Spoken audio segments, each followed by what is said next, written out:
हमारे मुल्क के साथ बदकिस्मती कुछ ये है कि हमारी जो हुकूमत है, हमारे जो हुक्मरान हैं, और इसमें अब मैं मीडिया को भी शामिल करूंगा, उनका फोकस कुछ दुरुस्त नहीं है। मिसाल के तौर पे पाकिस्तान के अवाम का एक बड़ा मसला पाकिस्तान के अवाम को ना मिलने वाले बुनियादी हकूक़ है। अवाम कहती है रोटी, हुकूमत की तरफ से जवाब मिलता है तोशा खाना।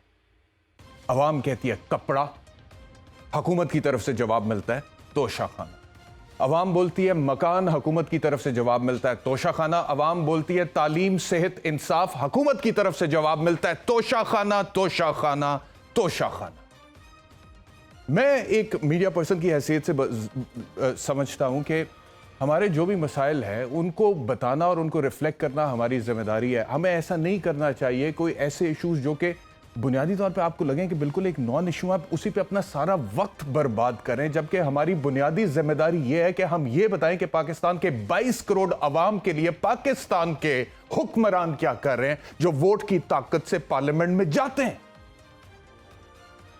हमारा काम यह है कि हम ये बोलें कि 38% लोग इस वक्त गुर्बत से जिंदगी गुजार रहे हैं, हुकूमत को यह बावर करवाएं, और जब हम ये बावर करवाते हैं हुकूमत की तरफ से जवाब आता है तोशा खाना। मैं ये बोलता हूं कि महंगाई की शरह जो है वो 26% को चली गई है, which is one of the highest in the history of this country, और जवाब मिल जाता है तोशा खाना। मैं ये बोलता हूं कि बेरोजगारी की शरह 16% है, जवाब मिलता है तोशा खाना। मैं ये बोलता हूं इंडस्ट्री तबाह हो गई है इस मुल्क की, जवाब मिलता है तोशा खाना। मैं ये बोलता हूं that we are an agricultural economy, ज़राअत हमारी बुनियाद है। लेकिन बदकिस्मती यह है कि रशिया और यूक्रेन की जंग लगती है, और क्योंकि हम रशिया से वीट इंपोर्ट करते थे तो बावजूद इसके that we are in agricultural economy, ज़राअत हमारी बुनियाद है, हमारे यहां पे गंदम का बहरान है, इसका कुछ करो, जवाब मिलता है तोशा खाना। आपने बोला इमरान खान नालायक है, नाअहल है, हमने आपकी हाँ में हाँ मिलाई। आपने बोला कि इसने जो महंगाई की है इसको रिवर्स गियर लगेगा, हमने आपकी हाँ में हाँ मिलाई कि ठीक है, तहरीक आदम एतमाद होनी चाहिए, नालायकी जो हो रही है खत्म होनी चाहिए। लेकिन उसके बाद जो रिवर्स गियर आपने लगाना था वो तो नालायकी का 5th गियर में चला गया, आप नाअहली के 5th गियर में चले गए। ये तो आप भी बुनियादी तौर पर मानते हैं ना कि कानूनी तौर पर गलत नहीं है, यानी कि किसी भी प्राइम मिनिस्टर को या गवर्नमेंट ऑफिशियल को अगर कोई तोहफा मिलता है बैन अल-अक़वामी सतह पर, वो 20% देकर या 50% देकर, जो भी इमरान खान कहता है कि मैंने किया, अपने पास रख लेते हैं, तो वो कानूनी तौर पर गलत नहीं है। जो तनकीद है वो क्या है कि इखलाकी तौर पर गलत है। तो मैं सिर्फ ये सवाल पूछना चाहता हूं कि अगर पाकिस्तान में सैलाब आए और तुर्की की खातून अव्वल अपना हार उतार कर दें कि ये बेचकर पाकिस्तान के सैलाब ज़दगान की इमदाद की जाए, और बाद में वही हार उस वक्त के पाकिस्तान के वजीर आजम की खातून अव्वल के पास से बरामद हो, तो क्या वो अखलाकी तौर पर गलत नहीं है?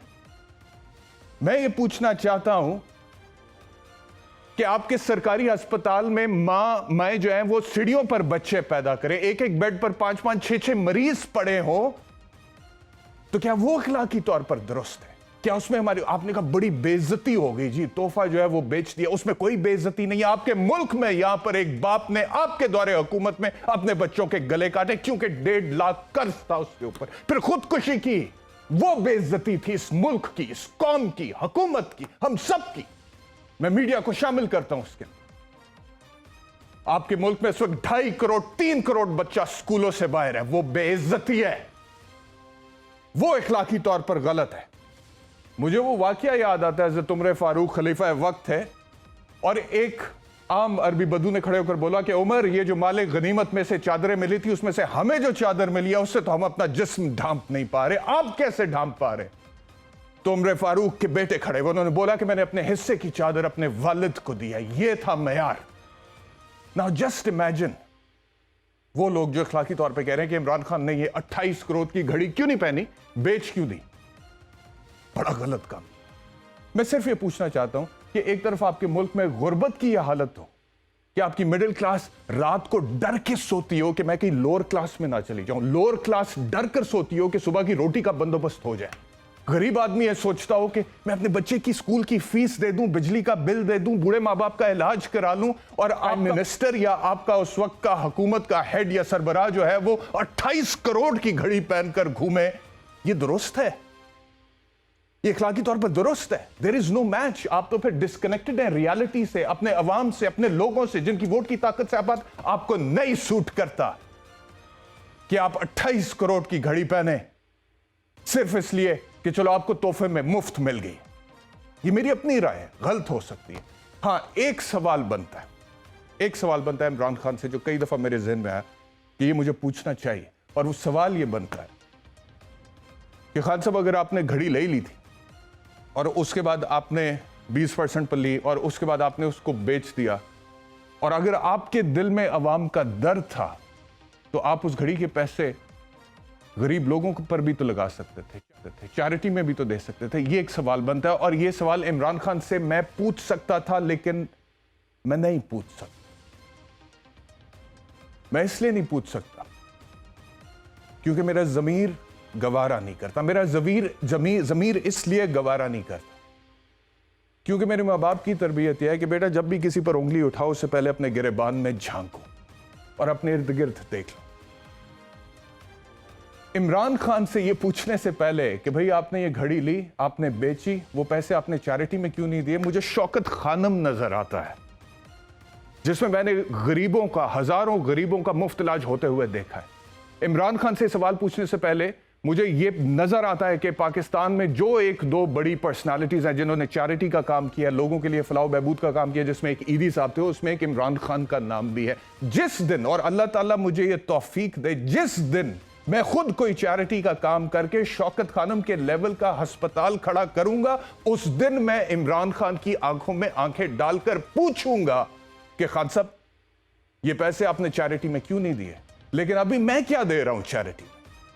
या वो तमाम लोग जो इस वक्त मीडिया में बैठे हुए हैं, या वो तमाम लोग जिनका सियासत से ताल्लुक है, उन्होंने चैरिटी के लिए कितना काम किया। तो एक आदमी जो कि चैरिटी में आपसे पहले ही मेरे ख्याल में शायद 1 करोड़ गुना आगे है, उससे किस इखलाकी हैसियत से यह पूछा जाए कि भाई तूने शौकत खानम बनाया, लाहौर में बनाया, पेशावर में बनाया, कराची में बनाना चाह रहा है, तूने नमल यूनिवर्सिटी बनाई, वहां पे बच्चों को मुफ्त एजुकेशन दी जाती है, तो अगर तूने अपने लिए, और साबिक एहलिया ये कहती है कि जी मेरे से बहुत ज्यादा पैसे 50% मिल सकते थे डिवोर्स पे, लेकिन नहीं लिए because he is a very proud man.